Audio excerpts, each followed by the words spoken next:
Well, hi everyone. Welcome to the Firewall. I'm Bill Whittle. You know, I think we can wrap up pretty much everything we conservatives believe by saying, in the end, that what we really believe in is America. We don't just love America, we're in love with America, with the whole idea of what America is. But is this mere patriotism, pride in and love of one's own country, or is it something more? Is America truly unique, that is, genuinely exceptional as measured from an unbiased baseline?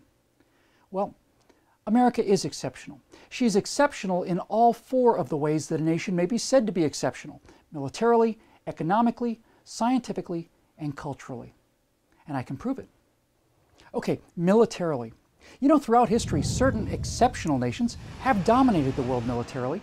Egypt, Rome, the Mongols, Spain, France, Britain, and America's military dominance since World War II certainly puts us in that category. But the American military exceptionalism is completely different, both in terms of relative power and, more importantly, in terms of the use of that power.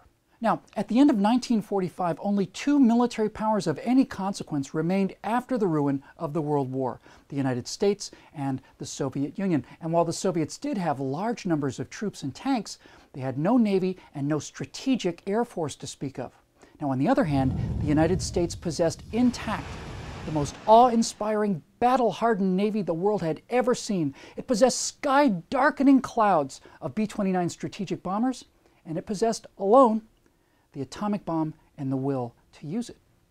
Had we been like any other power in the history of the world, the United States of America would have used that monopoly on absolute military supremacy to have planted its flag anywhere it wanted, and no one would have been able to do a thing about it.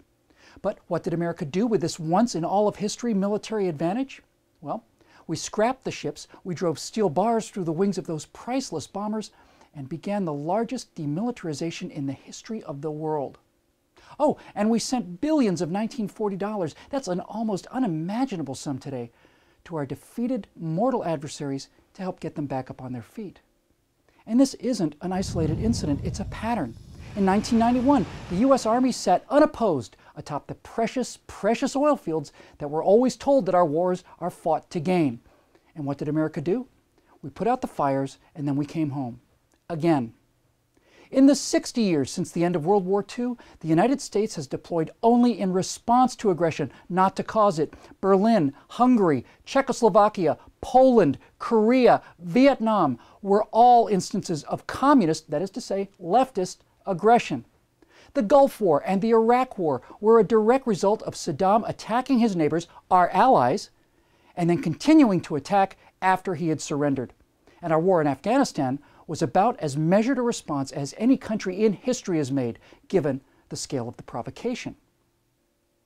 Now, economically, the United States, with less than 5% of the world's population, produces about 25% of its total economic output.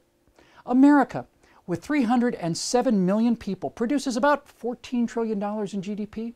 China, with 1.3 billion, produces almost $5 trillion of GDP. In other words, America produces almost 3 times the GDP of second-place China, and we do it with 23% of their population. People who point to America's economic decline point to the loss of jobs, especially manufacturing jobs going overseas. But, as my good friend Steve Green pointed out, America has historically been right on top of where the money is at the time. That's a remarkable observation. There have been 3 basic waves of human innovation since before recorded history: the agricultural age, the industrial age, and now the information age. When agriculture was where the real money was, America became the world's largest grain exporter. When the industrial age was at its peak, the U.S. was the predominant industrial power. And now that we are in the information age, we are again the center of the economic universe. Yes, things like laptops may be manufactured in China, but that's not who gets to keep most of the money. The idea and ideas are the essence of the new economy, came from America. Nothing new comes from China, and that doesn't seem to be in any danger of changing. That's because it's so easy to start new businesses here in America. We're not only economically massive, we are economically nimble. Capital and imagination combine more quickly in America than anywhere else in the world, and by a wide margin, which is why we always surf the future so well, because America is from the future. Okay, moving on. One of the common charges leveled by America haters is that America is a stupid country. In fact, if you listen to these guys, Americans are not just stupid. We are literally, according to them, the stupidest people in the world. Well, is that true? How does America fare scientifically? Well, each year, scientists all around the world write research papers. These papers produce scientific citations. It's fair to call these citations units of science. That is, a measure of how much groundbreaking science is being performed. Now, according to the latest data, Italy came in 7th, preceded by Canada, France, Japan, Germany, and the United Kingdom. Great Britain, at number 2, had 18 million citations between 1996 and 2008. During that time, the United States produced 75,766,251, more than 4 times as many as the runner-up. Can't you see that this is not just patriotism? The United States produces more scientific citations than the next 6 countries combined, and with less than 5% of the world population. The American university system is the envy of the world. Nowhere is there better science being done, and nowhere is there anything like the numbers of people receiving advanced scientific and engineering degrees. You know, one man, an American, the late Norman Borlaug, whose name should be sung to the rafters every day, launched what's known as the Green Revolution. This American agronomist first developed the high-yield, disease-resistant crops that defied the Malthusian projections of worldwide famine and single-handedly fed the entire world. Billions of people are alive today because of this American scientist. But I can go on. Almost all of the life-saving drugs administered around the world are the product of American pharmaceutical research, almost all of them. To compare American inventive genius relative to the rest of the world, let's go right to the heart of the modern socialist European state. Let's go to Sweden. If you Google Swedish inventions, what comes up? Well, Wikipedia has nothing, not one thing in the 21st century. Swedes did invent the spherical bearing in 1907, and that's not a trivial thing, and neither is the first practical dialysis machine invented by Nils Alwall. Now, on my monitor, I had to hit page down 3 times to run through the list of Swedish inventions. The list of American breakthroughs took me 69 taps of that button and revealed, just taking 1 out of 20, let's say, refrigeration, the electric telegraph, anesthesia, assembly line production, the airplane, the bulldozer, extragalactic astronomy, the liquid-fueled rocket, EEG brain topography, the digital computer, nylon, the creation of the first transuranium element, nuclear weapons, the transistor, supersonic flight, the video game, cable television, radiocarbon dating, the atomic clock, the credit card, the nuclear submarine, the laser, carbon fiber, the integrated circuit, the weather satellite, the birth control pill, the communication satellite, Kevlar, the compact disc, the jumbo jet, the personal computer, email, the Heimlich maneuver, the space shuttle, the graphic user interface, the global positioning system, and in case you missed any of that, TiVo. Oh, and parenthetically, this nation of idiots landed on the moon 2 generations ago, and we also mapped the human genome about a decade ahead of schedule.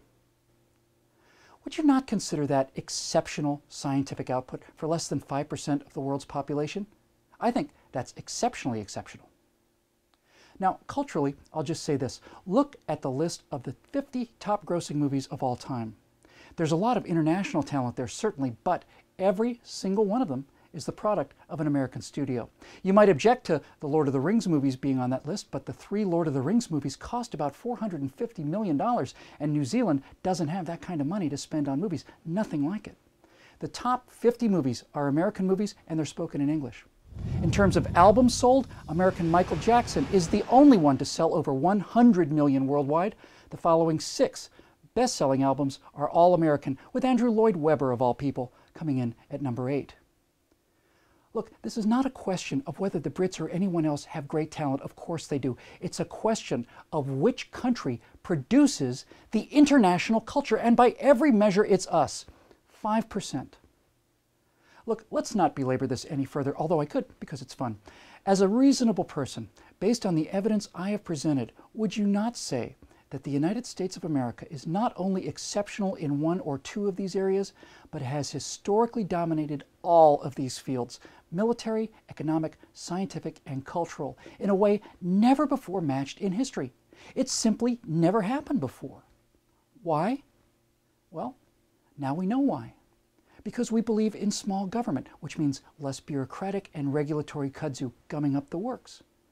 We're wary of the elitist thinking that imprisons Europe and, to a much greater degree, the command economies out in the rest of the world. We believe that wealth can be created out of thin air through creativity, adding complexity, and free trade. We believe that a country founded on natural law by intentional and reflective design is based upon what makes people happy and free enough to pursue those dreams and visions.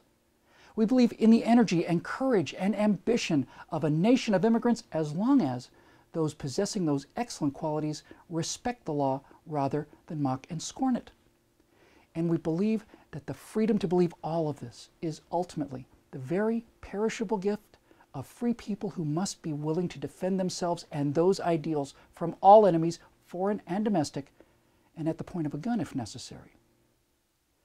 All of these magnificent ideas are under attack in America today, and this is not an accident. America is, has been, and must continue to be the bulwark upon which dreams of tyranny and oppression dash themselves to pieces. And protecting those ideals is not the job of the schools, the media, the government, or even the military. That job is our job, ours alone. It is a commitment that we make as individuals every single day. And we hope that some of these ideals that we've outlined here will make honoring that commitment just a little bit easier. I'm Bill Whittle. Thanks for joining us here at the Firewall.